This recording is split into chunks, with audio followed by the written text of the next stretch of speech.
Dear people, this is Creative ArtsTV, ukipenda KTV, Michael the journalist, all the way. Today I have an exclusive interview with one of the coordinator, all the facilitator from Elimisha Kakuma. It's one of my friends here actually. Now she's here in Kakuma and we are going to have an exclusive interview. We are going to know more about Elimisha Kakuma. Actually, it has been a while people asking me what is Elmisha and what kind of work Elmisha does here in Kakuma. But today I have one of my friends here all the way from United States of America, Anika. So we are going to discuss more about Elmisha. Just welcome and make sure you watch this full interview. Thank you, Anika. Welcome. Thank you very much, Michael. I'm excited to be here. Wow. Actually, I'm really glad also to have you here. I hope it is my first time to have an exclusive interview with you. Yes. Yeah. Many conversations, no interviews. Oh. Okay, Anika. Actually, there's people who are watching there. Yeah. Actually, they would like to know who is Anika and where Anika comes from and what Anika is doing here in Kakuma Refugee Camp. Yes. So I'm Anika. I grew up in the United States. I grew up in the city of Chicago. I see a Bulls jersey over there. Oh, right. Chicago Bulls. I grew up in Chicago, and I moved to Kenya so the first time I was in Kakuma. Wow. Was 3 years ago, working for Elimisha, and then I moved out permanently to live in Kenya about 2 years ago. Yeah. And I'm in Kakuma quite a lot, so probably have seen some of you at different times. Oh. I work for Elimisha, so I work as the program manager and the college counselor at a program called Elimisha Kakuma. Okay. And Elimisha works with students in Kakuma who graduate secondary school, get very competitive grades, want to go to university, and are looking for someone to do that, like work in between, connecting them with scholarships all over the world. So wow. Students in the US, in the UK, in Canada, in Costa Rica, in the Czech Republic, hopefully some in Italy soon. And so we do that work with a small cohort of students every year. Wow, something very excited. Yes. Yeah, actually, it is a pleasure to have you, people like you here in Kakuma, because here in Kakuma we have so many young people, actually, and those who completed the high schools, but the opportunity to proceed to university actually are very less. But Anika, so I would like to ask you, what motivated you to travel all the way from United States of America to here in Kakuma, and also to help the young people, especially in this Elimisha Kakuma program? Yeah, so when I first started volunteering with Elimisha, I think it's exactly what you just said, Michael. I think it's that Kakuma is a place full of very, very, very many talented young people. Actually. There's so much talent and so much potential in Kakuma, but there's so little access to those opportunities where that potential and that can grow and become something that impacts the community. So I think what really inspired me about Kakuma was the students. I think I moved to Kenya because the students at Elimisha are incredible and have done incredible things, and that I think that Kakuma is a place full of so much hope in some ways, and that if it could grow and have the resources and stability to grow, that there could be some really incredible things that come out of this camp. Actually, very amazing. And Anika, actually, from your experience as a facilitator or as a coordinator here in Kakuma, so what are the biggest challenges students in Kakuma normal face when they're applying this Elimisha program, and how can they overcome them? Yeah, so I think as everyone watching this knows, the challenges in Kakuma are many, right? Many. And many challenges in secondary schools. I would say the biggest challenge is just at KCSE, right? There's so few resources in Kakuma schooling that the KCSE marks, I think everyone knows this, right? Kakuma KCSE marks are much lower than the rest of the country. And so I think one of the things that is the biggest challenge is how to invest in the secondary schools in Kakuma to make sure that every student that is going through them has the capacity to succeed. Because it has nothing to do with the brightness of students, right? It's about the resources that are provided that keep students unable to reach their full potential. Actually, Anika, most of the young people there, they do ask themselves what kind of quality of scholarship Elmisha do provide. For example, there's some scholarship that they normally take the student from here in camp to outside, but within the country. But there's those scholarships that normally take young people abroad there. So, like Elmisha, what kind of quality of scholarship scholarship do they provide to the students? Yeah, so what's different about Elimisha in compared to something like WUSC, right? WUSC, the scholarship that students receive is provided through the Canadian government, and it's a part of the WUSC package. With Elimisha, we don't do any of the scholarship funding, right? What we do is we know how to connect students with the schools that have a lot of money on their own, and how to prepare students to be very competitive so that they're able to access those schools that have the money to admit students, right? So there are a lot of schools with a lot of funding, but the thing is that they're looking for very specific things, we have to make sure that Kakuma students know how to present all of the things that they have done, because Kakuma students have done incredible things, right? Yeah. But it's about figuring out how to present them in a way that they're competitive within those schools, and about finding access within those schools. So Elimisha doesn't actually provide those scholarships, but the school does, and the schools provide very comprehensive scholarship program. So everything is covered. It is full cost of attendance, flights, visa fees, all of that is covered in the scholarship. And actually, out of every student, so Elimisha has what's called a 100% acceptance rate, transition rate into university. So every student that has gone through our program has received a full ride scholarship to university, which is a really, really, really incredible statistic, and one that we're very proud of for our students. Absolutely. Then when we see there, I'd like to ask how many countries Elmisha do they take the student to go to study?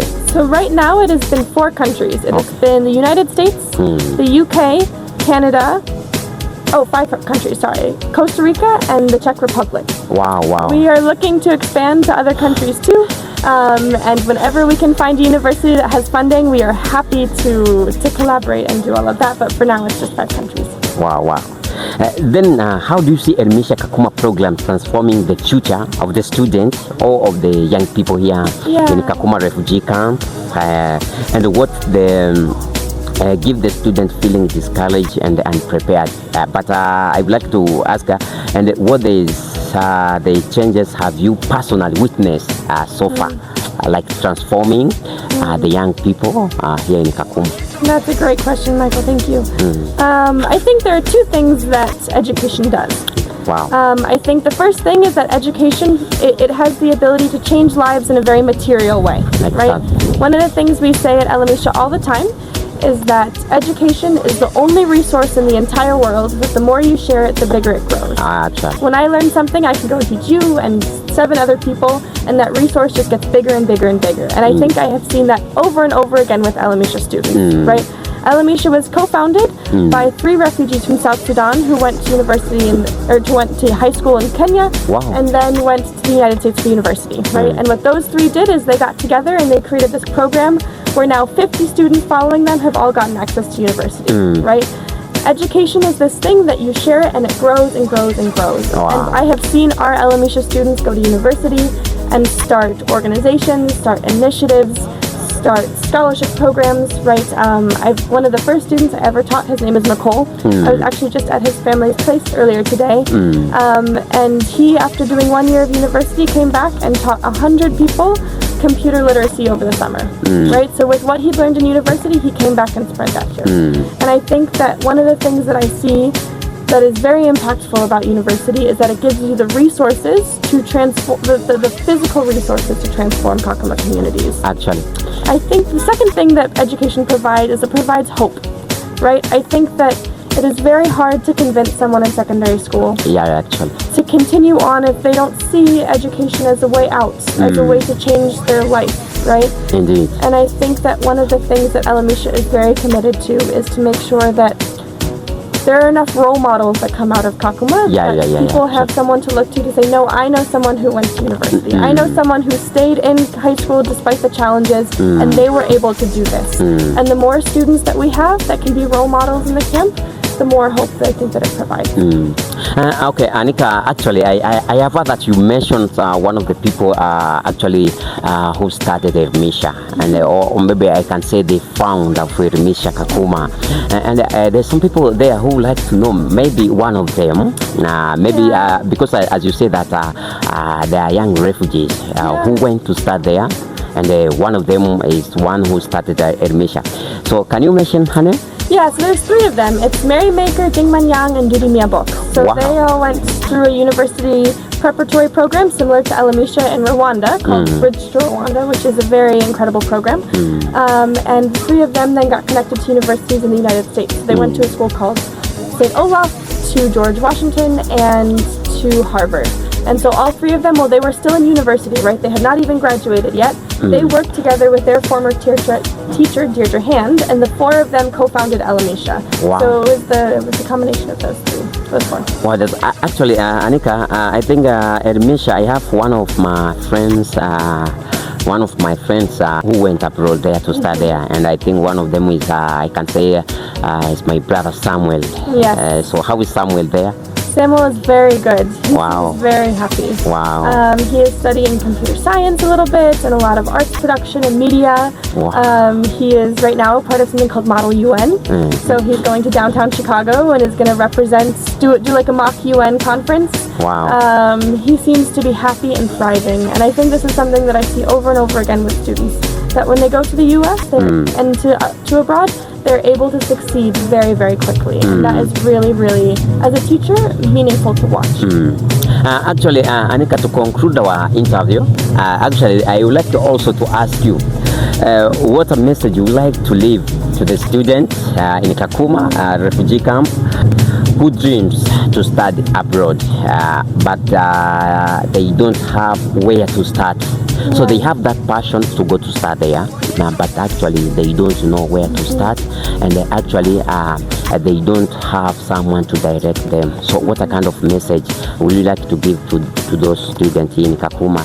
That's a great question. I have a student right now, Omar, who was talking to me the other day about what it has meant for him to show up for himself every single day. Yeah. Every single day of primary school, every single day of secondary school, every single day in the 2 years that he waited before he got into Elimisha, right? And I think that what I would say is that it is true, right? The opportunities in Kakuma are very few, but there are people who are trying to fight to make sure that there are more, right? There's Ding, there's Mary, there's Duty, there's Deirdre, there's all of the Elimisha students who are going to university who want to fight for more access to education in Kakuma. And if you can show up for yourself every single day, right, even when you don't know what the way out is, there are people who will continue to try and fight to meet you, so that if you show up for yourself, they will show up for you too. Actually. Okay, my dear people are watching there. This is Anika, all the way from United States of America. So now we have a conversation here, and we're just discussing about Elimisha Kakuma. How do they get started or to go to start there abroad? And Anika actually is one of the facilitator and one of the coordinator here in Kakuma. And actually, she is here and also to help also those young people who got a good grade, maybe good marks, to go to start there. Actually, Anika, I'm really glad to have you in this interview. I'm very grateful to get to do this. Okay, to close, is there any other message that you can leave to the audience or to the people who are watching this exclusive interview?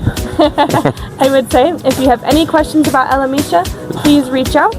We have an Instagram, we have a LinkedIn, we have an email. If you have questions, please reach out to us and someone will answer those questions and submit your applications. Thank you, my dear people who are watching. Continue to watch Creative Arts TV. This is Creative Arts TV, and this is Michael Brown, aka Michael the journalist. Continue to follow. Don't forget to follow our page and our YouTube page. Subscribe there to get more updates like this exclusive interview, like people like Anika, all the way from United States of America. I'm really glad, Anika. When you go back there, remember to greet our friends who are here in Kakuma. But now they are there. We hope maybe one day, one time, we're gonna meet and be reunited. Yes, I would love that. And thank you. Yeah, thank you, Michael. Wow.